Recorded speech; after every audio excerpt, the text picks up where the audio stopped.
Sober home is a residence, an affordable residence, for people with substance abuse problems who are in desperate need of housing and need some time really to develop their recovery from their addiction. My drinking habits in Texas kind of got the better of me in an early age.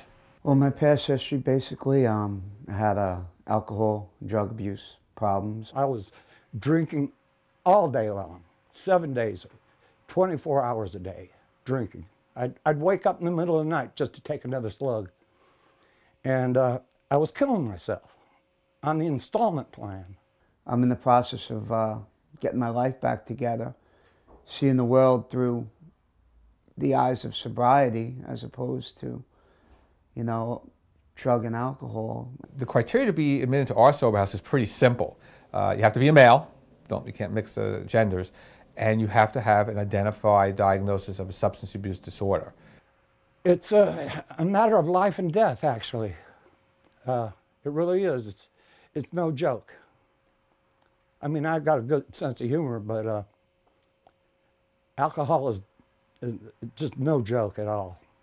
About the age of 35, I got introduced to Oxycontin, and along with other drugs and alcohol, it just took me out really fast. And there are no official regulatory guidelines to open or operate a sober home anywhere in the state, on a local level, state level, federal level.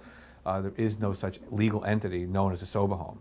It's actually something that is more indigenous to Suffolk County more than anywhere else in the state. As the house manager, I have day-to-day responsibility for the sober house, which means I oversee everything that goes on in the sober house on a daily basis. We have rules in terms of curfews, doing chores, going to treatment, things along those lines, which mainly work through the house manager, and if there's a problem, then I get alerted to it. Trying to make sure that on a daily basis everybody's getting to their treatment facility at Quanticut Outpatient. All of our residents are required to attend treatment at Quanticut Outpatient. As director for Eastern Long Island Hospital, we run several outpatient programs, and the sober house of Eastern Long Island Hospital is one of them. So in my duties of running that house, or that house reporting to me, it's very much an administrative job, what I do. I do the screenings, and the final decision is made by the clinic director, David Cohen. My first and foremost is to make sure that whatever hospital procedures and policies need to be in place are followed, and the protocols are followed in the house. After that, I have basically would be almost any normal other administrative duties in terms of hiring personnel, purchases for the house. I work very closely with a division in the hospital that takes care of the environment of the actual house, to make sure the environment itself, the physical environment, is up to codes and is really appropriate for people to live in.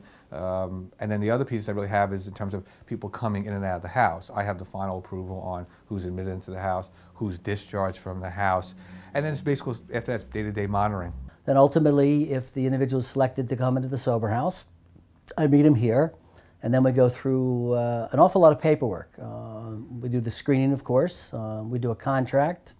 Every resident who comes into the house signs a contract, policies and procedures, if you will, that it's pretty extensive, actually. And there's a number of things they have to follow and do. Some of them are extremely more important than others. The biggest one is to stay clean, stay sober. The contract is basically a two-page document that spells out all the rules and regulations in living at this house. The most important ones being remain abstinent while you're here, follow all the rules and regulations while you're here, attend treatment. That's the critical piece, to make sure they're meeting every one of their individual and group counseling sessions. And they do the chores, and no violence, no threats, obviously no liquor or anything of that nature in the house. The visitors, they are allowed to have visitors, but it's got to be in the common area. And one of the kind of balances to a sober house is you have our house is 10 men, 10-bed house, but if one person uses, that could set the risk up for everybody else in the house. So a good house, like our house, has to have a zero-tolerance policy. If somebody uses, intentionally or not, they have to leave the house. That's an immediate thing. So that is the #1 protocol for a house, is to make sure everyone in the house is quote-unquote sober. Eastern Long Island Hospital has just been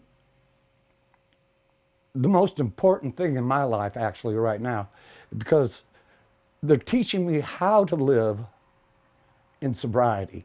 In any treatment facility, such as ours, especially an outpatient facility, drug testing is a regular tool that's being used. In the house we do it too, but you got to remember these people are in treatment, so they're getting random drug testing, sometimes supervised, some not. Some of this drug testing is pretty sophisticated. We can now pretty well test for alcohol, which in the past we couldn't. So we have a new drug test that actually gets alcohol pretty well amongst 10 other types of classifications of drugs. I have responsibility for now and again to do supervised urines on individuals here, unannounced breathalyzers on our residents here, that's really our primary objective, is to make sure they have a clean living environment, that they're living in such a way that they can meet their needs, hopefully mentally, physically, and spiritually, attend treatment, and above all, to remain abstinent while they're here. Thanks to the sober house, and it is a sober house. Everybody in this house, I can pretty well guarantee, is sober and clean. It's affected my life definitely in positive ways. I feel very fortunate that I'm here. I hear a lot about other sober houses. A lot of them don't have a very good reputation. I'm fortunate that I'm in this one that's affiliated with the Eastern Long Island Hospital. It's like a country and western song played in reverse. I got my girl back, I got my dog back, and I got my truck back. And I got my license back, and I got my sanity back. It's kept me sober, and it's basically given me a chance to get back on my feet and, get going with my life again. It's living with people that have a common denominator with me. Everybody wakes up as a different person, but we all go to bed here in the sober house pretty much on the same level, and that's sober and clean. Two real main goals. One is getting clean and sober and staying sober and learning how to do that. And the other one is hopefully to move them in the right direction in terms of the living situation. We make every effort to make sure all our men are clean and sober, abstinent, while living in this house.